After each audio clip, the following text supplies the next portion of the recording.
আজকাল হ্যালো, আমি একটা নতুন রেসিপি নিয়ে এসেছি। সেটা হচ্ছে ডালিয়ার হোয়াইট সাদা পোলাও। হ্যাঁ, আপনারা দেখতে পাচ্ছেন আমি 1 কাপের থেকে একটুখানি কম ডালিয়া নিলাম। হ্যাঁ, এবার এটায় আমি এটাকে ভালো করে ওয়াশ করে নেব। হ্যাঁ, ধুয়ে নিচ্ছে। ধুয়ে নেওয়ার পরে দেখুন ডালিয়াটা ভালো করে ধুয়ে নিয়েছি, জল ঝরিয়ে নিয়েছি। এবার আমি 3 চামচের মতো ঘি দিচ্ছি। আন্দাজ করে 3 চামচের মতো ঘি দিয়ে দিলাম। এবার কড়াইটা একটু আগে গরম করে রেখেছিলাম, ঘিটা দিলাম। এবার আমি দেবো তেজপাতা। তেজপাতা দিয়ে দিলাম।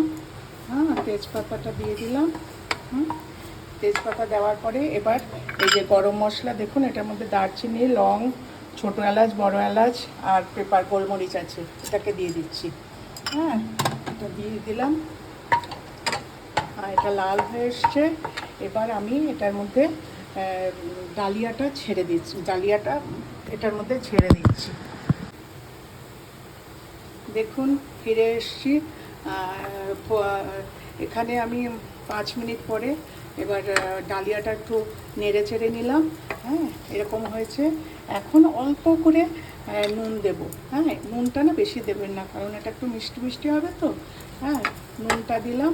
এবার নুন দেওয়ার পরে অল্প দেখুন, 1 টিস্পুনও না, হাফ টিস্পুনের মতো একটু আদা দিয়ে দিলাম।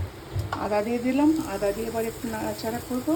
হ্যাঁ, নাড়াচাড়া করে এবার দেখুন আমি এই কাপের 2 কাপ জল দিচ্ছি। হ্যাঁ, জল দিয়ে দিচ্ছি। এবার দেখুন এখানে জল দিয়ে দিচ্ছি। হ্যাঁ, জল দিয়ে এবার একটু নাড়াচাড়া করব।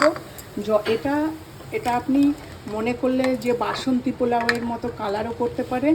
একটুখানি 1 মানে হাফ টিস্পুন, 1/4 টিস্পুন একটু হলুদ দিতে পারেন, বা যে কোনো কালার, হলুদ ইয়েলো কালার ইউজ করতে পারেন, কিন্তু আমি এখানে হোয়াইটই করতে চাইছি। হ্যাঁ, ডালিয়ার হোয়াইট। হ্যাঁ, তো এবার এটা 10 মিনিট মতো ফুটবে। ফোটার পর আমি এর মধ্যে 1 চামচ চিনিও অ্যাড করেছি, আর একটু কাজু কিশমিশও অ্যাড করলাম। হ্যাঁ, এবার একটু নেড়ে নিয়ে এবার 10 মিনিট লাগবে এটাকে একটু 10 মিনিট টাইম লাগবে। তো 10 মিনিটের জন্য এটা ফুটতে দিলাম। এটা যখন বয়েল হয়ে আসবে তখন আমরা হাই থেকে সিমে করে দেব। সিমে করে দেব। দেখুন ডালিয়ার হোয়াইট পোলাও রেডি। হ্যাঁ, আপনারা এটাকে কালার দিতে পারেন, কিন্তু আমি হোয়াইটই রেখেছি এবং ঘি দিয়ে, বা পুরো ঘি, আমি তো যেমন ঘি পুরো ইউজ করেছি, আপনারা হাফ ঘি হাফ রিফাইন্ড অয়েল ইউজ করতে পারেন। তো আমার হয়ে গেছে। এবার আমি এটা বাউলে নিয়ে নিচ্ছি, আর এরপরে বাউলে এটা সার্ভ করে দেখুন, সার্ভ করে নিয়েছি। এরকম হয়েছে। আপনারা ইচ্ছে করলে যারা ঘি একটু পছন্দ করেন তারা উপর দিয়ে, আমি অল্প করে একটু ঘি উপর দিয়ে ছড়িয়ে দিলাম, তো স্মেলটা ভালো আসবে। তো আপনারা যদি আপনাদের ভালো লাগে দেখে, তাহলে আপনারা ট্রাই করবেন, খাবেন এবং আমাকে লাইক করবেন, শেয়ার করবেন এবং চ্যানেলটা দেখতে থাকবেন। নমস্কার।